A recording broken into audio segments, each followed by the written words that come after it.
मैं अपनी शादी के 2 महीने बाद ही फ़ॉरेन कंट्री चला गया था। जब भी घर पर फ़ोन करता, मेरी मम्मी मेरी पत्नी की बुराइयां शुरू कर देती। मैं भी हैरान था कि अचानक मेरी पत्नी को क्या हो गया, जो मेरी माँ को उससे शिकायत होने लगी। धीरे धीरे मुझे अपनी माँ की बातों पर विश्वास होने लगा था और मैंने अपनी पत्नी को फ़ोन करना ही छोड़ दिया था। फिर जब मैं 4 साल के बाद अपने घर लौट कर आया तो अपनी पत्नी को देखकर बहुत हैरान हो गया, क्योंकि वह तो सूख कर बिल्कुल कांटा हो चुकी थी। मैंने अपनी पत्नी से बात नहीं की। दूसरे दिन नवरात्रि चल रहे थे, कन्या खिलाया जा रहा था। उसने पूरे 9 दिन के उपवास रखी थी। इसी खुशी में उसे कमरे में ले गया और उसे आशीर्वाद देने गया तो मेरी आंखें फटी की फटी रह गई, क्योंकि वह तो ये था कहानी का शीर्षक। अब सुनिए पूरी कहानी।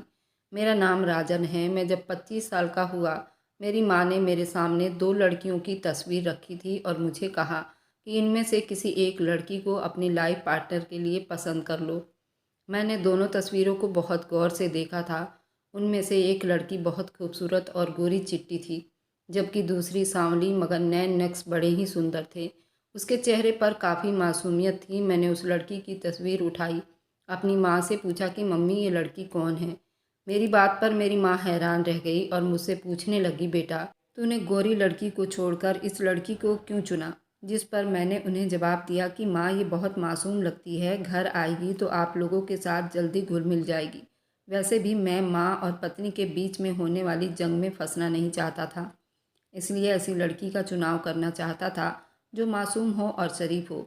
मेरी बात सुनकर मेरी माँ मुस्कुरा उठी और कहने लगी, हाँ, ये बात तुम बिल्कुल ठीक ही कह रहे हो। ये अनाथ लड़की है, उसके आगे पीछे कोई नहीं है। उसकी बुआ भी उसकी शादी एक बोझ समझकर अपने सर से उतारना चाहती है। बस किसी तरह उसकी शादी कर देना चाहती है। अगर तुम्हें ये लड़की अच्छी लगी है तो मैं फिर यहीं पर तुम्हारी बात पक्की करवा देती हूँ। मगर सच पूछूं तो मुझे वह गोरी वाली लड़की अच्छी लगी थी। मगर तुम्हारी बात भी ठीक है, अगर गोरी लड़की आएगी तो फिर हमें ही नखरे दिखाएगी। जब मेरी बहनों को पता चला कि मैंने एक सांवली लड़की को चुन लिया है तो पहले वह भी हैरान हो गई, मगर फिर उन्हें भी खुशी हुई कि उनके भाई ने एक मासूम और शरीफ लड़की को उनकी भाभी बनाने का फैसला किया है।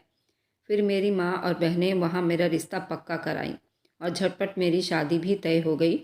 लड़की की किस्मत बहुत ही अच्छी थी और हमारे घर में उसके पैर बड़े अच्छे साबित हुए थे। जहाँ मेरी उस लड़की से शादी पक्की हुई, वहीं मेरा वीज़ा भी लग गया, जो सालों से अटका हुआ था। असल में कई सालों से मैं विदेश की नौकरी में लगा हुआ था, मगर हर बार मेरे वीज़ा में कोई ना कोई समस्या हो जाती थी और यहाँ रिश्ता तय होते ही मेरा वीज़ा लग गया था और मुझे फ़ॉरेन कंट्री जर्मनी में बहुत अच्छी नौकरी मिल गई थी। ये खबर जब लड़की वालों को मिली तो वह भी हैरान रह गए।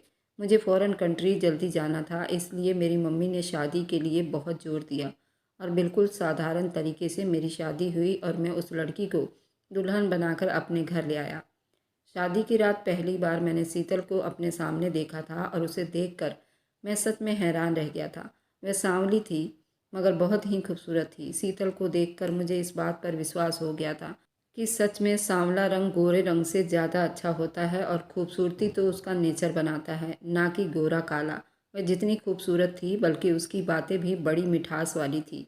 शादी के रात ही मैंने शीतल से वादा किया था कि मैं उसे ज़िंदगी की हर वह खुशी दूंगा। मेरी बात सुनकर उसकी आंखों में आंसू आ गए थे और फिर उसने मुझे बताया कि माँ बाप के देहांत के बाद तो मैं बस ज़िंदगी बिता रही हूँ। हर रिश्ते ने मुझे अपने मतलब के लिए ही इस्तेमाल किया है, इसलिए अब मुझे किसी से कोई उम्मीद नहीं रही। मेरी किस्मत इतने अच्छे नहीं हैं कि मुझे खुशियाँ मिल जाएगी। मेरी किस्मत में सिर्फ परीक्षाएं लिखी है। उसकी बातें सुनकर मैंने उससे वादा किया कि मैं उसे ज़िंदगी में कभी कोई तकलीफ़ नहीं दूंगा। मेरे शब्दों की मजबूती ने शीतल को मेरी बात पर विश्वास करने पर मजबूर कर दिया, वरना तो वह ज़िंदगी से किसी सच्चाई की उम्मीद ही खो बैठी थी। उसके बुआ के घर भी उसने एक नौकरानी वाली ज़िंदगी बिताई थी और ससुराल आते वक्त भी उसे इस बात पर विश्वास था, कोई भी अनाथ लड़की को बगैर दहेज के विदा नहीं करवाता। मगर मेरी बातों ने उस पर विश्वास करने पर मजबूर कर दिया था। इसलिए फिर उसने मेरे हाथ चूमे और अपनी आंखों से लगाकर मुझे मोहब्बत का विश्वास दिलाया था। शादी की पहली रात बहुत खूबसूरती से बीती थी और उसके बाद कुछ दिन तक हमने एक दूसरे की संगत में बहुत खूबसूरत पल बिताए थे। मेरे साथ बहुत खुश थी और अपने दिल की हर वह बात जो वह कई सालों से अपने दिल में दबाकर रखती चली आ रही थी, वह मुझसे सब कुछ बताने लगी थी। कई इच्छाएं ऐसी थी जिन्हें मुझसे बताने में खुशी महसूस करने लगी थी। मैं भी उसकी हर बात बहुत ध्यान और गौर से सुना करता था। शीतल बहुत अच्छी और समझदार लड़की थी, हमेशा प्यार से पेश आती, वो मेरी किसी बात से गुस्सा ना करती थी। फिर देखते देखते 1 महीना बीत गया और मेरे साउथ कंट्री जर्मनी जाने का टाइम भी आ गया। उस दिन का मैंने बहुत बेसब्री से इंतज़ार किया था और अब मेरा जाने का दिल भी नहीं कर रहा था। शीतल का हाथ थामकर मैं बहुत उदास था, क्योंकि मैं उसे छोड़कर नहीं जाना चाहता था, मगर मेरे साथ साथ घर वालों का विश्वास भी जुड़ा हुआ था। एक बहन की अभी शादी करनी थी, बड़ी बहनों की शादी हो चुकी थी, एक भाई को सेट करना था, फिर घर भी बनवाना था। मैं नहीं चाहता था कि जिस तरह मैंने बचपन में तरसते हुए ज़िंदगी बिताई है, इसी तरह मेरे बच्चे भी ज़िंदगी बिताएं। इसलिए मैं चाहता था कि साउथ कंट्री जर्मनी की कमाई से यहाँ पर कोई कारोबार सेट कर लूँगा और फिर वापस आ जाऊँगा। यही वादा मैंने शीतल से भी किया था। मैं बस 4-5 साल के बाद वापस आ जाऊँगा और फिर कभी उसे छोड़कर नहीं जाऊँगा। इसी वादे के भरोसे में शीतल ने एयरपोर्ट पर मुझे भीगी आंखों से विदा किया था। मुझे साउथ कंट्री जर्मनी आकर 1 हफ्ता हो गया था, मगर मैं घर फ़ोन नहीं कर पाया था। बस फ़ोन करके अपने पहुंचने की खबर दे दी थी। 1 हफ्ते के बाद जब मैं पूरी तरह सेट हुआ और घर भी सेट कर लिया और मेरी नौकरी भी शुरू हो गई, तो मैंने घर फ़ोन किया। मैंने सोच रखा था कि फ़ोन करके शीतल से घंटों बात करूंगा और उसे कहूंगा कि उसके बगैर मैंने कितना अकेला महसूस किया है। उसे अपनी मोहब्बत का इजहार भी कर दूंगा। मगर दूसरी तरफ माँ के रोने की आवाज़ ने मुझे परेशान कर दिया था। कुछ देर के हाल चाल के बाद माँ ने शीतल के बारे में ऐसी बात कही कि मैं हक्का बक्का रह गया। माँ ने बताया कि तुम्हारे जाते ही तुम्हारी पत्नी के पर निकल आए हैं। वह हम लोगों को बातें सुनाने लगी है, तुम्हारी बहनों से काम करवाती है और फिर हमें ये ताने देती है कि हम उसके पति की कमाई खाते हैं। तुम हम पर तरस खाओ। आज ही तुम शीतल का अकाउंट खुलवाओ और उसके अकाउंट में ही पैसे भेजना। तुम्हारी बहनों को जो पैसे चाहिए होंगे वह शीतल से ले लेगी और ये घर भी शीतल के हवाले कर दूंगी। मुझ बूढ़ी का क्या है, मैं तो एक तरफ पड़ी रहूंगी, मुझे पैसों की क्या ज़रूरत है। मैं तो वैसे भी पूजा पाठ पर बैठकर बस तुम्हारे लिए भगवान से प्रार्थना करती रहती हूँ। ये घर तो अब बहू का है, क्योंकि तुम कमाते हो। सब तो तुम्हारी पत्नी के गुलाम बन गए हैं। माँ ने अपने आंसुओं को पोंछते हुए मुझसे ऐसी बात कही कि मेरे तन बदन में आग लग गई और मैं गुस्से से माँ से कहा, माँ शीतल का अकाउंट बिल्कुल भी नहीं खुलवाना। आप घर की बड़ी हैं, मैं पैसे आपके हाथ में दूंगा, फिर आप जैसे चाहें उसे खर्च करना। घरदारी भी आपको ही करनी है। शीतल अभी नासमझ है, घर गृहस्थी अभी वह ज़्यादा नहीं जानती। आप घर चलाओगी तो मुझे फ़िक्र नहीं रहेगी। आपको मेरी कमाई का एहसास होगा और ये बात मुझे गवारा नहीं कि मेरी बहनों को खर्च के लिए मेरी पत्नी के आगे हाथ फैलाना पड़े। इसलिए मैं पैसे आपके अकाउंट में ही भिजवाऊंगा। मैंने गुस्से में कहा कि लगता है शीतल का दिमाग ही खराब हो गया है। वह पहले तो ऐसी बिल्कुल भी नहीं थी। जिस पर मेरी माँ ने मुझे कहा, हाँ हमें भी नहीं लगती थी, मगर तुम्हारे जाने के बाद उसने ऐसे रंग दिखाए कि अब वह शेरनी बनी फिरती है। फिर मैंने अपनी माँ शीतल से बात करवाने को कहा तो उन्होंने काफ़ी देर बाद मेरी शीतल से बात करवाई, जो बड़ी मुश्किल से 2 मिनट की बात थी, जिसमें से मैंने सिर्फ शीतल को गुस्से में डांटा था वह मेरी माँ और घर का ख्याल रखे, मेरे घर वालों के साथ अपना व्यवहार ठीक रखे। साथ ही मैंने ये भी कह दिया कि मेरी बहन अभी पढ़ रही हैं, उससे घर का कोई काम नहीं करवाना। सारे घर का काम तुम खुद करोगी, उसे अच्छी तरह से पढ़ने दो। मेरी बात सुनकर शीतल हक्का बक्का रह गई। वह तो मेरी मोहब्बत भरी बातों के इंतज़ार में थी। उसे बिल्कुल भी मालूम नहीं था कि मेरी माँ ने उसके खिलाफ मेरे दिल में क्या क्या बातें डाली हैं। मेरे गुस्से और तीखे शब्दों के कड़वाहट ने शीतल का दिल तोड़ दिया था। उसने अपने होठों को सी लिए थे। वह समझ गई थी कि एक बार फिर उसने गलत उम्मीद बांध ली थी। इसलिए हमेशा की तरह उसने सब्र का घूंट पी लिया था और मुझसे कोई शिकायत नहीं किया था। और फिर हमेशा ऐसे ही होने लगा। मैं जब घर फ़ोन करता तो मेरी माँ काफ़ी देर बाद मेरी शीतल से बात करवाती थी। उससे बातें करवाने से पहले मेरे दिल में शीतल के खिलाफ इतनी बातें, इतना जहर घोल देती। मैं उससे कभी प्यार से बात ही नहीं कर पाता था, हमेशा गुस्से वाली शब्द में ही बात करता था। कभी नरमी से बात करता भी तो हाल चाल से आगे नहीं बढ़ पाता था। हमारा रिश्ता इसी तरह चलने लगा था। फिर पूरे 3 महीने के बाद मुझे मेरी माँ ने बताया कि मैं बाप बनने वाला हूँ। माँ की बात सुनकर मैं हैरान रह गया और मैंने उसे कहा कि मुझे साउथ कंट्री जर्मनी आए 3 महीने हो गए हैं, तो अब मैं कैसे बाप बन सकता हूँ। जिस पर मेरी माँ ने कहा, मैं खुद तुम्हें ये बात शुरू में ही बताने वाली थी। शुरू शुरू के दिन में ही तो ऊंच नीच हो जाती है। तुम वहाँ विदेश में परेशान हो जाते, बच्चे को लेकर सपना देखना शुरू कर दोगे और फिर अगर कोई बात हो जाएगी तो तुम्हारा दिल टूट जाएगा। वैसे भी तुम्हारी पत्नी कौन सा ये बच्चा पैदा करना चाहती है? वह तो हर वक्त उल्टी सीधी हरकतें करती है ताकि बच्चा खराब हो जाए। इसलिए मैंने डर कर तुमसे कुछ नहीं कहा था, मगर अब 3 महीने हो गए तो अब मैं तुम्हें बता रही हूँ। बच्चे की बात सुनकर मैं बहुत खुश हो गया, मगर वहीं दूसरी तरफ मैं बहुत हैरान था। शीतल माँ नहीं बनना चाहती थी। मैंने अपनी माँ से शीतल से बात करवाने को कहा। फिर पहली बार मैंने मोहब्बत से शीतल से बात की, मगर वह हाँ हूँ से ज़्यादा जवाब नहीं दे रही थी, जिस पर मुझे अपनी माँ की बात पर विश्वास हो गया कि सच में शीतल को इस बच्चे से कोई लगाव नहीं। उसके बाद जब मेरी माँ ने फ़ोन दोबारा हाथ में लिया तो कहने लगी, तुम्हारी पत्नी अपना ख्याल भी बिल्कुल नहीं रखती, बल्कि बाहर की उल्टी सीधी हर चीज़ खाती रहती है। मैं उसे जो पैसे देता हूँ वह सब अपने ऊपर ही लुटा देती है। मैं उसे कितनी बार मना कर चुकी हूँ कि ऐसी चीज़ें मत खाओ जिसे बच्चे को नुकसान पहुँचे, मगर उसे मेरी बात समझ नहीं आती। तुम्हें उसे समझाओ कि मेरी माँ ने दोबारा शीतल को फ़ोन किया तो फिर मैंने इस बार शीतल से बहुत गुस्से से बात की और कहा कि मैं अपने बच्चे के लिए ऐसी कोई गलती बर्दाश्त नहीं करूँगा। मेरे बच्चे को कुछ नहीं होना चाहिए, इसलिए मेरी माँ जो तुम्हें दे वही खाया करो, बाहर की चीज़ें मत खाया करो। शीतल ने मेरी बात पर सिर्फ जी अच्छा कहा और फ़ोन बंद कर दिया। कुछ आंसू थे जो उसने अपने हल्क में उतार लिए थे। वह चाह कर भी मुझे नहीं बता सकती थी।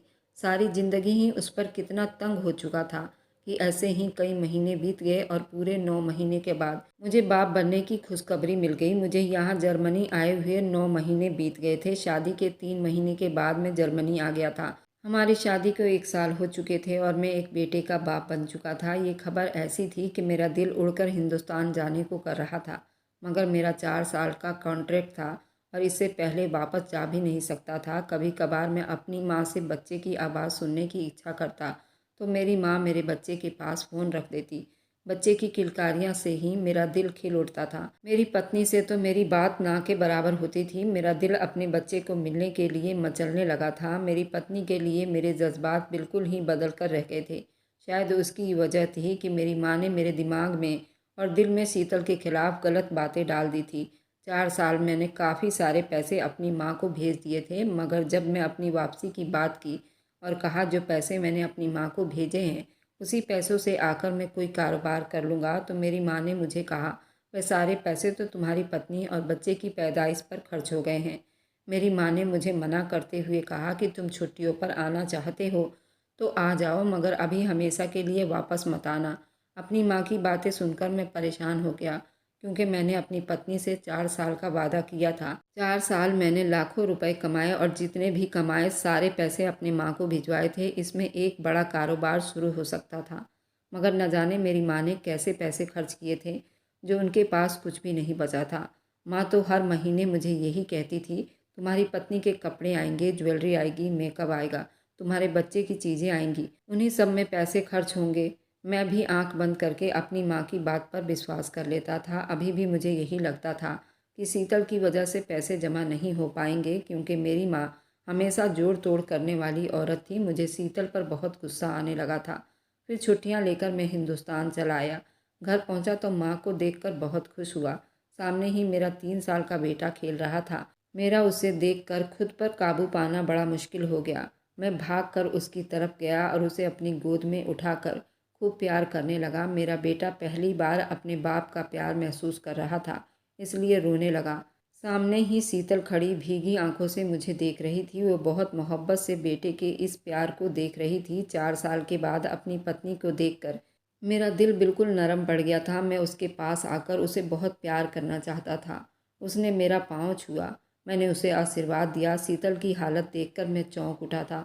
वह सूख कर बिल्कुल कांटा हो गई थी। रंग बिल्कुल सांवले से मुरझाकर काली हो गई थी और चेहरे पर सदियों की थकन थी। अचानक मेरी नज़र उसके बिल्कुल फटे पुराने कपड़ों पर गई, जिस पर जगह जगह से पेवंद लगे हुए थे। उसकी हालत भिखारियों जैसी लग रही थी और यही बात मुझे हैरान और परेशान कर रही थी कि हर महीने जो लाखों रुपए वह अपने ऊपर खर्च कर रही थी, वो मेरे आने पर ऐसे बुरे हाल में क्यों खड़ी थी। इससे पहले कि मैं शीतल से कुछ पूछता, मेरी माँ ने मेरा हाथ पकड़ा और मुझे अपने कमरे में ले गई और कहने लगी कि मुझे तुमसे ढेरों बात करनी है। मेरे पास बैठो, मुझसे बातें करो।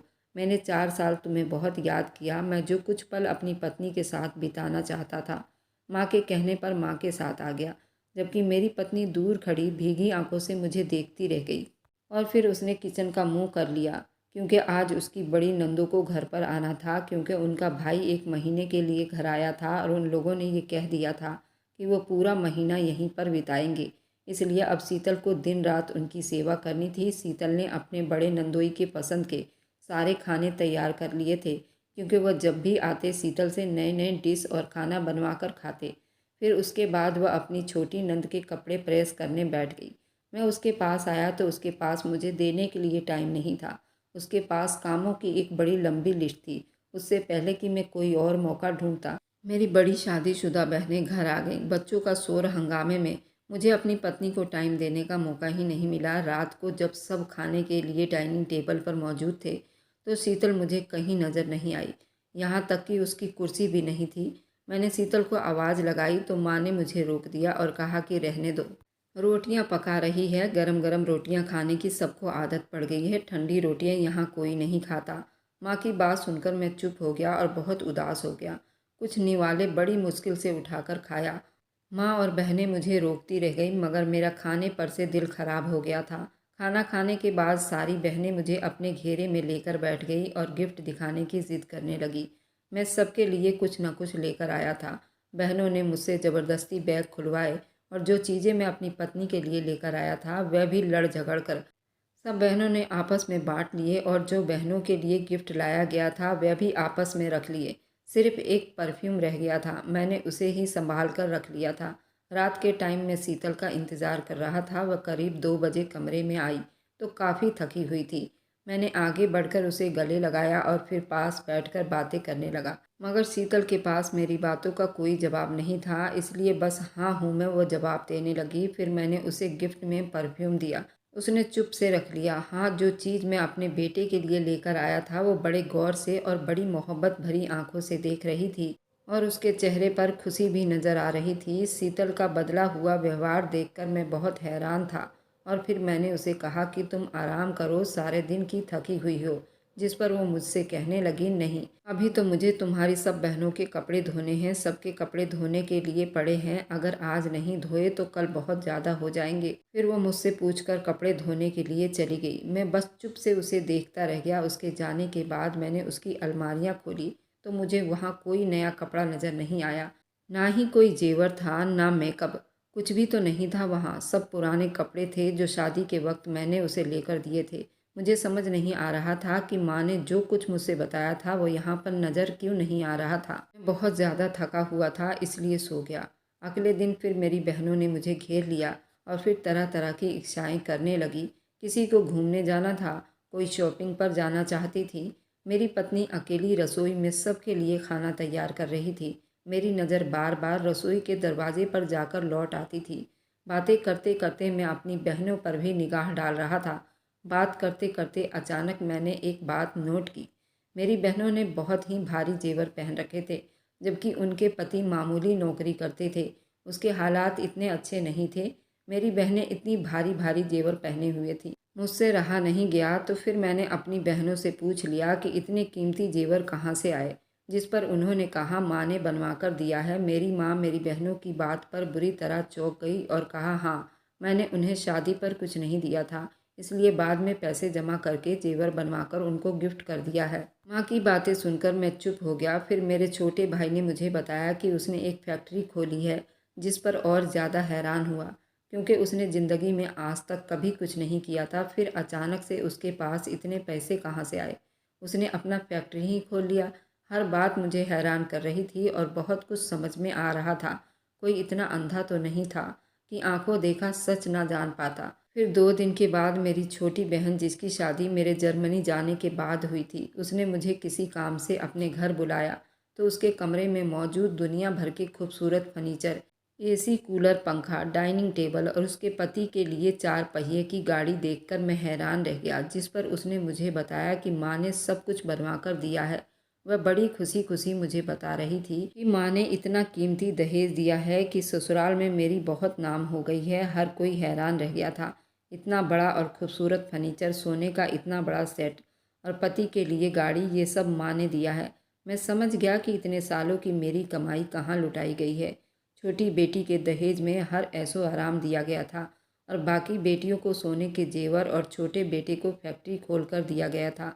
एक मैं ही खाली हाथ रह गया था और मेरी पत्नी नौकरानी बन चुकी थी। मुझे अपने आप पर बहुत अफसोस होने लगा था क्योंकि मैं ये सब इतने सालों में जान नहीं पाया।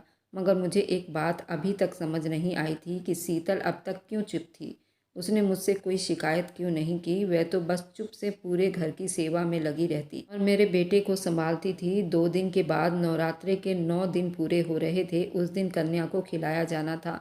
मैं चुप से शीतल और अपने बेटे के लिए खरीदारी की और किसी को कुछ नहीं बताया। फिर मैंने वह सारी शॉपिंग अलमारी में लाकर बड़ी सावधानी से रख दिए। उसने नवरात्रि के 9 दिन पूरे भूखे प्यासे उपवास रखा था और घर का पूरा काम किया था। सुबह सुबह शीतल को सरप्राइज देना चाहता था, उससे अपनी गलतियों की माफ़ी भी मांगना चाहता था। लेकिन जब कन्या खिलाया जा रहा था, घर में दाखिल हुआ तो शीतल मुझे कहीं नज़र नहीं आई। मैं कमरे में गया तो शीतल हमारे बेटे साहिल को समझा रही थी कि तुम्हें यही पुराने कपड़े पहनने पड़ेंगे, हमारे पास नए कपड़े नहीं। जबकि साहिल रोते हुए कह रहा था कि आप हमेशा ऐसे ही करती हैं, सागर और रोहन के पुराने कपड़े मुझे पहनाती हो। जिस पर शीतल ने उसे समझाया कि हमारी किस्मत में यही है, अब तुम चुप से यही पहन लो। उसकी बात सुनकर मेरा दिल शर्म से झुक गया था और उनका एहसास मेरे दिल को बुरी तरह से हिला गया था। मैं आगे बढ़ा और उससे पूछा कि जो कपड़े मैं साहिल के लिए लेकर आया था वे कहाँ हैं। जिस पर उसने बताया कि वह सब बड़ी दीदी और छोटी दीदी ने आपस में बांट लिए हैं और अपने बच्चों के पुराने कपड़े दिए हैं। शीतल की बात सुनकर मुझे बहुत गुस्सा आया। तभी मैंने शीतल से कहा कि तुम मुझे माफ़ कर दो और एक आखिरी नवरात्रे के दिन इस घर में बिता लो। उसके बाद हम यहाँ नहीं रहेंगे और तुम दोनों भी मेरे साथ जर्मनी चलोगे। अब मैं और ज़्यादा अपने बच्चों को यहाँ नहीं छोड़ सकता। मैंने तुम्हारे पासपोर्ट और बच्चे के पासपोर्ट के लिए पूरा पूरा इंतज़ाम कर लिया है। वहाँ मैं जल्दी ही एक नया घर का बंदोबस्त करता हूँ। फिर मैंने अलमारी से उन दोनों के लिए लाए हुए नए कपड़े निकाले और उन्हें दे दिए तो साहिल बहुत खुश हुआ था, जबकि शीतल की आंखों से आंसू बहने लगे। उसने मुझे बताया कि माँ को मेरा सजना संवरना बिल्कुल भी पसंद नहीं था, इसलिए आपके जाने के बाद से मैंने नए कपड़े नहीं पहने। उसकी बात पर मैंने उससे कहा कि तुम मेरे लिए अनमोल हो। मैं बहुत अच्छी किस्मत वाला हूँ जो मुझे तुम जैसी पत्नी और जीवन साथी मिली। आज के बाद माँ कुछ नहीं कहेगी, तुम तैयार हो जाओ जाकर। उसने मुझे बताया कि सारी दुनिया की तरह आपने भी मेरा मान तोड़ दिया था, इसलिए मैंने आपसे कोई शिकायत नहीं की। मुझे बहुत अफसोस हुआ और फिर नवरात्रे के आखिरी दिन ख़त्म होने के बाद मैं अपनी पत्नी को लेकर हमेशा के लिए उस घर से बाहर निकल आया। मैं अपनी पत्नी और बच्चों को लेकर अपने साथ जर्मनी आ गया। आज 1 साल बीत गया था। मैं अपनी माँ का कोई फ़ोन नहीं उठा रहा था। मैं अपनी माँ से बहुत नाराज़ था। उन्होंने मेरे कमाए हुए पैसों से अपने पूरे बच्चों को देखा, बस मेरी पत्नी और मेरे बच्चों को छोड़कर। मेरी माँ को सबका ख्याल था। माँ ने मुझे कई कॉल मिला चुकी थी, लेकिन मैंने उसका कोई भी कॉल रिसीव नहीं किया था। फिर मेरी पत्नी ने ही मुझे समझाया कि तुम अपनी माँ के साथ ऐसा नहीं कर सकते। उनको कोई प्रॉब्लम होगी, आखिर फ़ोन उठाकर पता तो करो उनकी तबीयत ख़राब तो नहीं। मेरी पत्नी ने इतना सब कुछ सहा, लेकिन उसने अपना दिल कभी माँ की तरफ से ख़राब नहीं किया। मैंने दोबारा फ़ोन मिलाया तो माँ फ़ोन पर रो पड़ी और कहा कि तेरे छोटे भाई ने लव मैरिज कर ली है और एक दिन भी हमारे साथ नहीं बिताया, उसे लेकर अपने साथ अलग रह रहा है। मुझसे बहुत बड़ी गलती हो गई। मैंने तेरे कमाए हुए सारे पैसे तेरे छोटे भाई पर लगा दिए थे, लेकिन आज वे शादी करते ही अलग हो गया। पत्नी भी इतनी तेज़ है कि वह हम लोगों से बात करना भी बिल्कुल अच्छा नहीं समझती, हमें जाहिल गंवार समझती है। तेरी बहनें अपने अपने ससुराल हैं। अब मैं बहुत परेशान हूँ, मुझे अब खाना अकेले नहीं बनता। तेरी बहनों को बुलाती हूँ तो कहती है कि मेरे पास टाइम नहीं, अब तू ही बता मैं क्या करूँ बेटा। मुझे माँ की बातें सुनकर वह दिन याद आ गया जब मेरी पत्नी पर वे लोग इतना जुल्म करते थे और वह चुप से सारा बर्दाश्त करती थी, मुझसे कोई शिकायत नहीं करती थी। आज जो कुछ भी उनका हाल था वह उनके कर्मों की ही सज़ा थी। मेरी कमाई अपने सब बच्चों पर लुटाया, वही बच्चे उनको 2 टाइम का रोटी देने के लिए भी तैयार नहीं थे। मैं आप लोगों से पूछना चाहता हूँ, क्या मैं अपनी माँ को अपने साथ रखूँ या फिर मैं उसी तरह छोड़ दूँ जैसे मेरे बहन भाइयों ने मेरी माँ को अकेला छोड़ रखा है। मेरी पत्नी का कहना है कि तुम्हें अपने कर्तव्य नहीं भूलना चाहिए। जो कुछ भी है वह तुम्हारी माँ है, तुम्हें साथ में रखना चाहिए। और मेरी वीडियो जहाँ कहीं से भी आप लोग देखते हैं, कमेंट में अपने शहर और राज्य का नाम ज़रूर बताइए। मुझे आप लोगों के कमेंट पढ़ने में बहुत आनंद आता है और उन सभी का मैं बहुत बहुत धन्यवाद करना चाहती हूँ जो लोग मेरी वीडियो को देखते हैं, लाइक करते हैं और शेयर करते हैं। अगर आपको आज की कहानी पसंद आई है तो वीडियो को ज़रूर लाइक कीजिएगा और अपने दोस्तों के साथ शेयर भी कीजिएगा। और हाँ, अगर आपने अभी तक हमारे चैनल को सब्सक्राइब नहीं किया है तो ज़रूर सब्सक्राइब कर लें। मिलते हैं हम अपनी कल की एक और नई दिलचस्प कहानी के साथ। मुझ पर सदा अपना प्यार और स्नेह बनाए रखें। सभी को मेरा प्यार भरा नमस्कार दोस्तों। खुश रहें, स्वस्थ रहें, मस्त रहें।